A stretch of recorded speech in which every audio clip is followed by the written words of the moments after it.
Due to the fast changing technology of boat lighting, LED lights, etc., the Coast Guard had finally updated some of their regulations to deal with these new technology, and they seem to have widened the definitions, I guess you could say, on the lighting. Now you don't have to buy the expensive lights, you know, that are so-called U.S. Coast Guard approved. You can make your own DIY.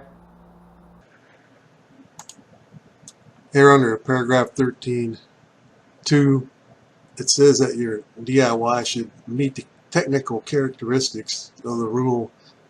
So I guess that just means it needs to be seen for 2 nautical miles. So now I could take this one I like, put it on a pole, and that could be my 360 light. Or you could get a similar light and make it yourself without spending all that money.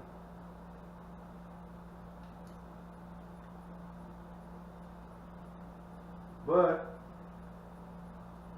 on the navigation lights, the green and the red, they still want just the green or the red.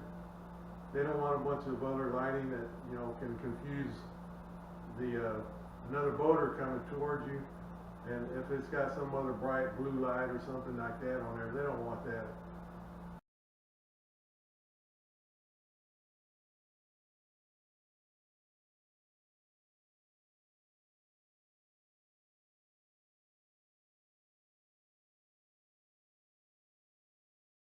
But it seems like they're not as strict now on your LED lights as you know, you would think.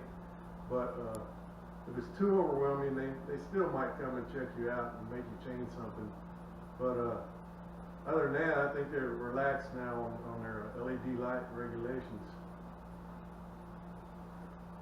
But just don't take my word for it. Look at the description below, and there's a couple of links there for the Coast Guard rules and regulations. So read those. And since there are so many regulations changing all the time, I'm not going to do any more videos on navigation lights. So be safe, and thanks for watching.